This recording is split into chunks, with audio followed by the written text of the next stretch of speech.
Okay, I'll show you everything that's going on with the trailer. So this top window broke. Stone hit it when we were going down the road. We had it replaced in Texas. It doesn't open, but all of the mechanism, the crank and everything we have inside. If you want it, it was just a quick repair. The dealer wasn't able to hook up the crank again, but everything's there. If you wanted to put the crank back or keep it as a spare, you have that. That's a fixed window now. And you can't tell that it's not factory, but the window was broken. So they all come with one tank, and we put a second tank mount on it with the valve, so you can just switch tanks back and forth. And we put this little kick-out jack called a Fastway on the bottom. It makes it easier to crank it, makes it quicker to crank up and down.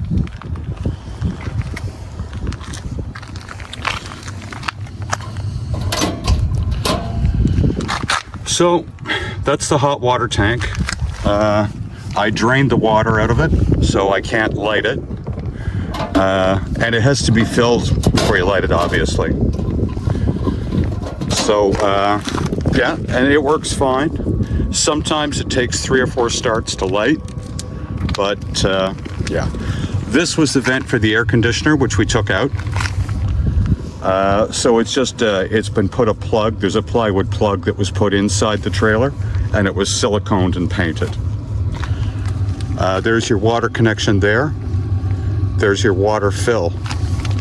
Now also, because we normally filled the tank just by carrying pails of water, there is a hose under the trailer on a separate pump. You can just put a bucket of water down. There's a hose you can put in and fill your tank without trying to pour it in manually. So if you're in a city place with water, you don't need it, but it's kind of handy to be able to do that. Last year we put 2 new tires on it. They're a 10-ply tire. They're much stiffer, and the trailer toe is much more stable with it. I guess the trailer's in good shape. You're gonna see the odd little mark here and there, but there's certainly no exterior damage. There's one little scuff on the front that I can show you, right? But, so there's the back of the trailer.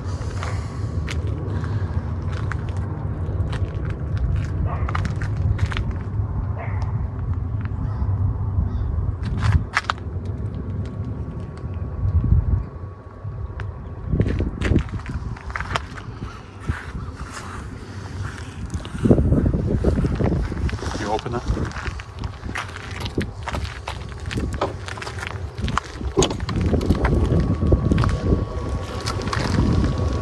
So that's the storage in underneath the back seat. There's not a ton of room there, but that's where I carry the hoses and everything.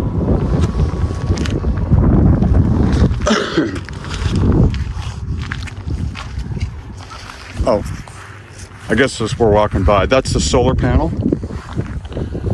And it's on these folding legs. So you can set it up. We just put a couple rocks on it. And I've got some tent pegs I use to anchor it. It works really well. And there's an external plug on the trailer. I'll show you. Hang it yet?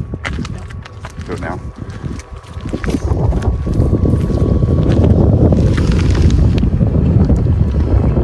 So that's the plug in there for the solar. It has a Renogy solar controller. I'll show you that stuff inside.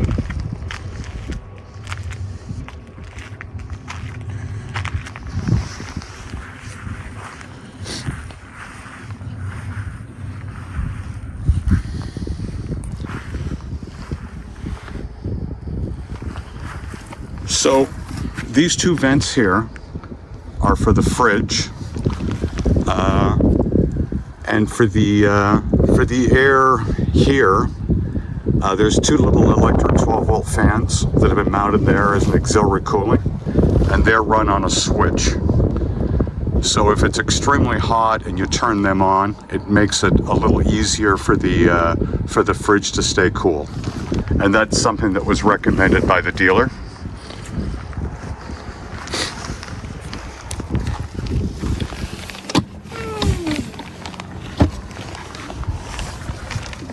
So that's the front storage there. So that tote there we use to carry the pellets for the composting toilet.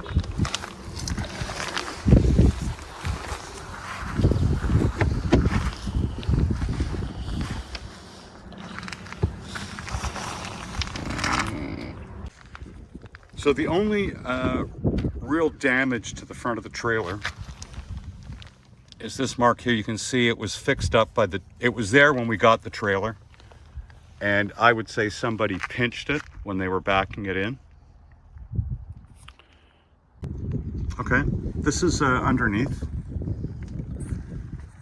That hose you see there, that's where you can hook up the hose if you want to use the pump to fill the water tank. Like I said, if we're boondocking, we use that. The axle was replaced. That was one of the recalls to give more clearance to the tires. And there are jacks. You can see the stabilizer jacks at the front.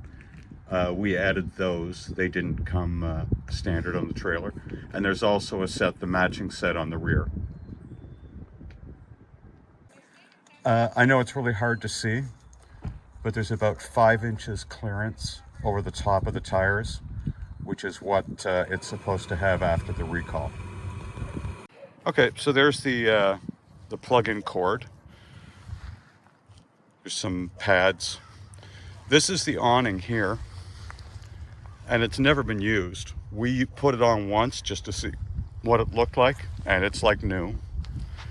There's a little folding ladder that you can have, goes with it.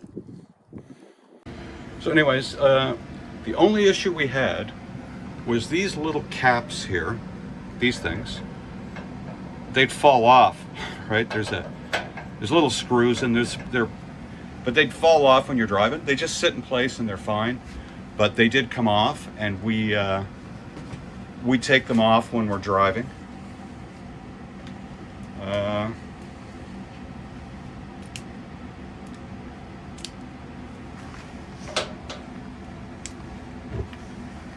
I mean, the burners all work, right?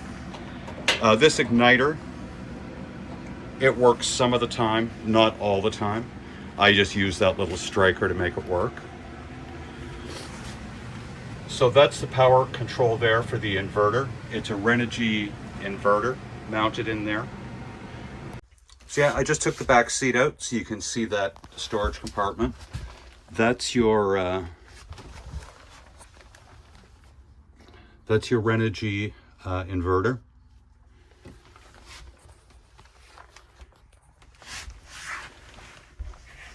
And that's your lithium smart battery there. I just got a couple straps on it there. They don't have to be vented. It's a big battery, tons of power, 200 amp. I've got a fusible link here, and I've got a disconnect here that I put on so you can turn it off when you're not using it. So yeah, I mean, fan works, lights work, coffee pot. So these curtains, you're not supposed to have curtains there. It's supposed to be a fire hazard. You could take them off. My wife made them.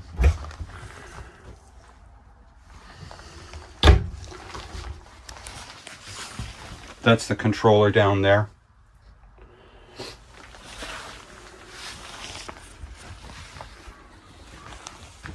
Oh, that's one of the original brochures for the original 1961 Shasta. This bed just folds down fairly easy and makes a good sized double bed. So down here on the left, there's a switch that turns the fans, the auxiliary cooling fans, on and off for the fridge. The next one is the pump, that if you want to pump water from a bucket up into that the water tank. You can just switch that on. And the next little silver one is to disconnect. There's a DC to DC charge regulator, and it just prevents the trailer from drawing too much amperage and damaging the alternator in the tow vehicle. If you turn it off, then it just disconnects everything. So if you parked your trailer for 3 or 4 days and it was plugged into your vehicle, you could just switch that and not have to worry about it discharging your tow vehicle. I don't know. I put it in just because it was kind of handy to have. That's the carbon monoxide detector and the smoke detector, I guess. Or carbon dioxide for sure. Yeah, the smoke detector's up on the ceiling. I actually took it down because it was going off all the time, and I shouldn't have. So yeah, I guess there's a stereo here. It's Bluetooth, right? And that light has the original, the gaslight globe, which we have. We just don't leave it on there when we're towing. And it works. The bulb burned out, so it just needs a new 12-volt bulb. So we put this little flat screen TV in up here. And it's on one of the little, you just pull a pin and it'll swing out.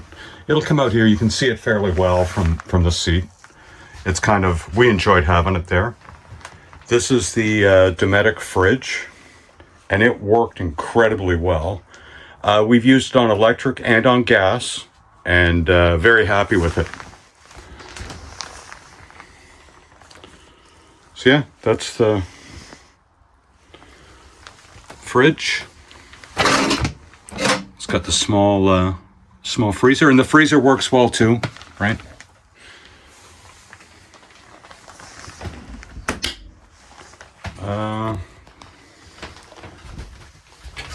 So there's the disconnect for the battery.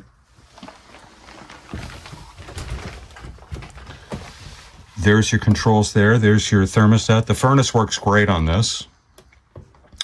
There's your water pump, water heater. I can't turn it on because there's no water in it. And the water heater also works on gas or on electric if you're plugged in. And it's supposed to tell you what the level, this has never worked very well, the level of your water tanks. So this is the bathroom.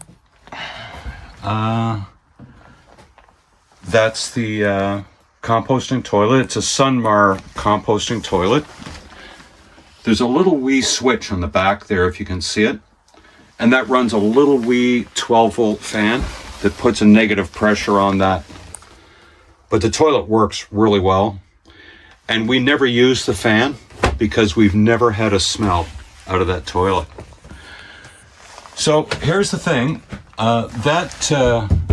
That map there of the US is just attached to the wall there. I just screwed it on.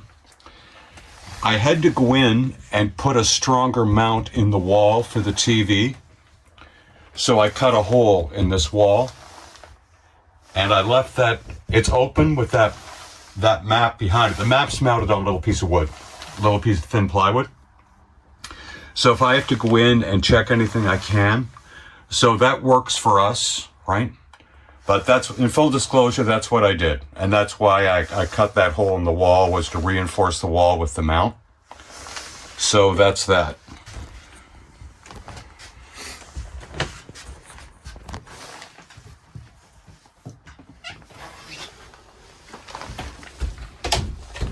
We also put, it doesn't matter, we put a better set of taps in. The ones that came on them were pretty plasticky.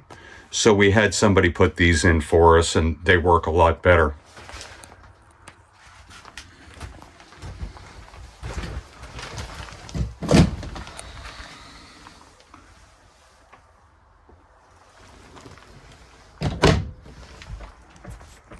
Yeah, I guess that's it.